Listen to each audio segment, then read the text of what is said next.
Hi friends, இந்த video வெள்ளிக்கிழமை எங்கள் வீட்டில் நான் பண்ண மகாலட்சுமி பூஜையை தான் ஷேர் பண்ணியிருக்கேன். மகாலட்சுமி பூஜை நம்ம வாரத்தில் வியாழக்கிழமை வெள்ளிக்கிழமை பண்ணுவது ரொம்பவே சிறப்பு. வியாழக்கிழமை பண்ணால் ரொம்பவே சிறப்பு. மகாலட்சுமி தாயாருக்கு தாமரை பூவால் அர்ச்சனை பண்ணுறது ரொம்பவே சிறப்பு. தாமரை பூ கிடைக்கல அப்படின்னாக்கா சாமந்தி பூவால் நம்ம பண்ணலாம். வீட்டில் வில்வ மரம், நெல்லி மரம், துளசி மரம்ல எல்லாத்துலேயுமே மகாலட்சுமி வாசம் செய்கிறாங்க.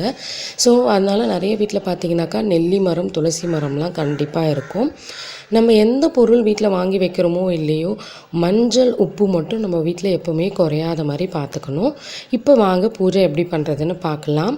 மகாலட்சுமி தாயாருக்கு நான் பொட்டு எல்லாமே வச்சுட்டு லக்ஷ்மி குபேரர் விளக்கை ஏற்றி வச்சுருக்கேன். மகாலட்சுமி பூஜை ரொம்பவே எளிமையாக பண்ணுறது தான் ஃப்ரெண்ட்ஸ். நான் நெய் விளக்கு இன்றைக்கி வெள்ளிக்கிழமைன்றதுனால பஞ்சகவ்ய விளக்கும் ஏற்றி வச்சுருக்கேன். மகாலட்சுமி தாயாருக்கு ஒரு தட்டில் தாம்பூலம் ஃபஸ்ட்டு எடுத்து வச்சுக்கலாம்.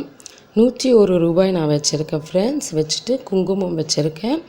மஞ்சள், குங்குமம், கயிறு, தாலி கயிறு 3மே வச்சுருக்கேன் ஃப்ரெண்ட்ஸ். அதுக்கப்புறம் ஒரு பழம் வச்சுருக்கேன். ஆரஞ்சு பழம் இருந்ததுனால இன்றைக்கி ஆரஞ்சு பழம் தான் நான் நைவேத்தியமாக வச்சுருக்கேன் ஃப்ரெண்ட்ஸ். மகாலட்சுமி தாயாருடைய பூஜைக்கு 108 மகாலட்சுமிகள் மந்திரம் சொல்லி தான் நம்ம பூஜை பண்ண போகிறோம். கனகதாரா சோஸ்திரம் படிப்பதும் ரொம்பவே நல்லது.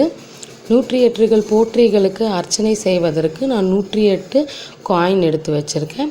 இந்த காயின் எப்படின்னா, நீங்கள் 1 ரூபி எடுத்தால் அந்த 1 ரூபியே எடுத்துக்கோங்க. 5 ருபீஸ் எடுத்திங்கன்னா அந்த 5 ருபீஸே எடுத்துக்கோங்க. இந்த காயின் பூஜை ரூம்லேயே ஒரு டப்பாவில் போட்டு மகாலட்சுமி முன்னாடி வச்சுடுங்க. அதுவே ரொம்பவே சிறப்பானது. மகாலட்சுமி பூஜை வீட்டில் பண்ணும்போது நமக்கு இருக்கிற பண கஷ்டங்கள்லாம் குறையும். எவ்வளோ கஷ்டம் இருந்தாலும் இந்த பூஜையை நம்ம தொடர்ந்து பண்ணும்போது நமக்கு ஒரு நல்ல பலன் கிடைக்கும் அப்படின்னு சொல்கிறாங்க. ஸோ இப்போ நான் 108 போற்றிகளும் சொல்லி அர்ச்சனை பண்ணி முடிச்சுட்டு கற்பூர தீபாரதனை காமிச்சிட்டேன். நீங்களும் இந்த பூஜையை வீட்டில் சிம்பிளாக பண்ணுங்கள் ஃப்ரெண்ட்ஸ்.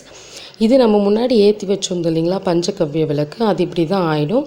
இது ஆறுனதுக்கப்புறம் விபூதியில் கலந்து வச்சுக்கிட்டோம் அப்படின்னா நம்ம வெளியில் போகும்போதெல்லாம் இதை நெத்தியில் வச்சுக்கிட்டு போகிறது ரொம்ப சிறப்பு ஃப்ரெண்ட்ஸ். இந்த வீடியோ உங்களுக்கு பயனுள்ளதாக இருந்திருக்கும்னு நான் நம்புகிறேன் ஃப்ரெண்ட்ஸ்.